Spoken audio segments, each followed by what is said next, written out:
반대로 말하면 했는데 너무나 다 기능상으로도 괜찮고 구조적으로도 아무 문제가 없으면 사실은 심부전이 아닐 확률도 어느 정도 존재합니다.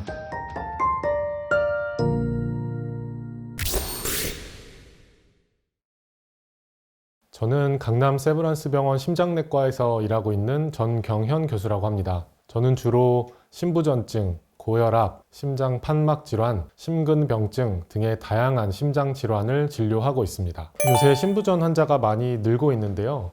심장이 기본적으로 혈액을 전신에 공급을 하는 이런 중요한 능력이 조금 장애가 생겼을 때 생기는 다양한 증상을 통칭하게 됩니다. 심부전증은 보통 한번 증상이 발현하게 되면 약물 치료를 필요하게 되는 경우가 많고 만성적으로 계속 호전과 악화를 반복하기 때문에 지속적으로 관리가 필요한 질환이라고 할 수 있습니다.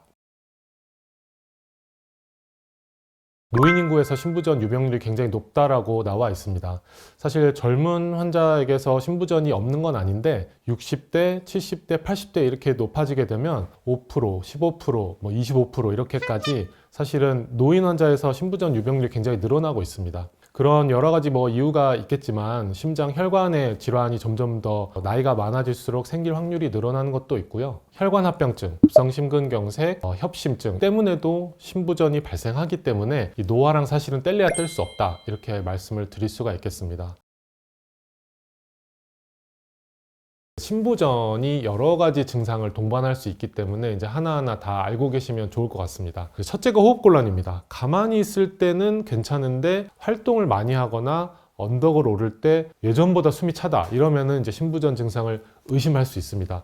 그 다음에 느끼는 증상은 쉽게 붓는 현상이 심부전의 또 대표적인 증상입니다.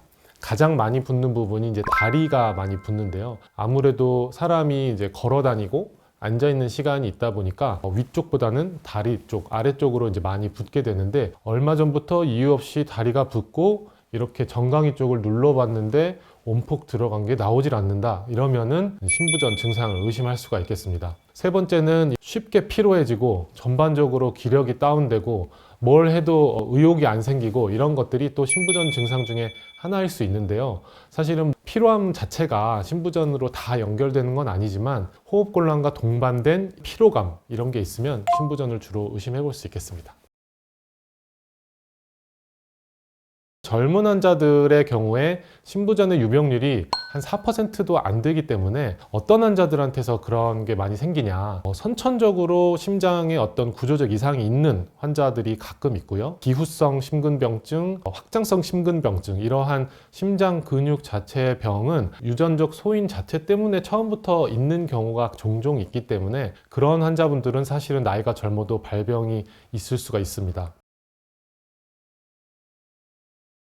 마른 사람에 비해서 뚱뚱한 사람일수록 똑같은 양의 운동이나 활동을 했을 때 소모되는 산소 양이 더 많을 수밖에 없는데요. 그럼에 따라서 사실은 심장 입장에서는 더 많은 일을 해내서 전신에 혈액을 공급을 해줘야 활동을 무리 없이 할 수가 있게 될 건데요. 비만인 환자들이 숨 차는 것을 많이 느끼는 이유는 심장의 본래 능력에 비해서 산소 소모량이 너무 많기 때문입니다. 계속 심장 입장에서는 부하가 계속 가중이 되는 건데 그래서 비만인 환자들이 나중에 혈관 내에 이상지질 혈증과 같은 이제 콜레스테롤 축적되는 질환들이 많이 생기기 때문에 혈관합병증으로 인한 심부전으로 가는 경우가 많아서 이 체격, 체중 이런 것들이 심부전과 연관이 있다라고 말씀드릴 수 있겠습니다.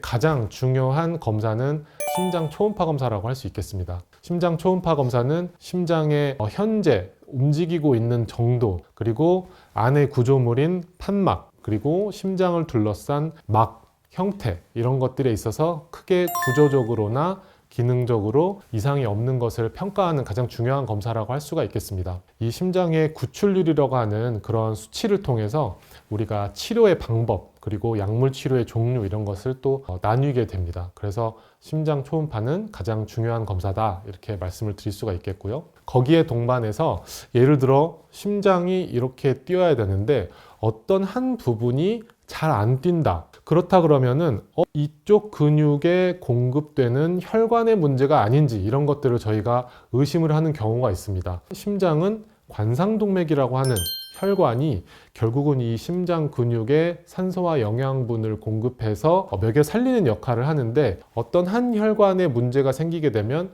그쪽 근육의 손상이 초음파상으로 나타날 수가 있는데요.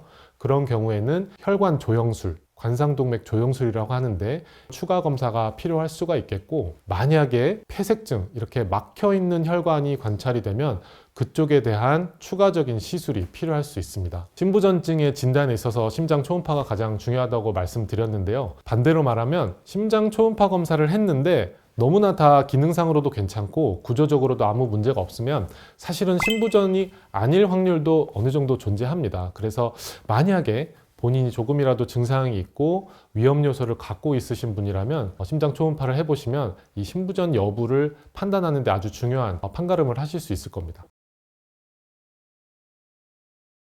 사실 심부전은 맥박이 느린 병이라기보다는 혈액을 전신에 공급하는 이 힘이 부족해지는 것이 대표적인 형태라고 말씀을 드릴 수가 있겠고, 이제 환자의 상태에 따라 다르고 체격이라든지 기본적인 자기의 어떤 교감신경과 부교감신경의 상태에 따라 다른데, 만약에 심방세동과 같은 부정맥이 있어서 맥박수가 너무 빠른 사람한테는 사실 저희는 맥박수를 좀 낮추는 약을 오히려 쓰게 되고요. 그래서 기저의 맥박이 좀 정상적인 환자라고 했을 때 카페인이나 어떤 그런 교감신경의 항진을 유발할 만한 어떤 음식을 섭취하게 된다. 그러면은 심부전에는 사실은 썩 좋지는 않다, 이렇게 말씀을 드리겠습니다.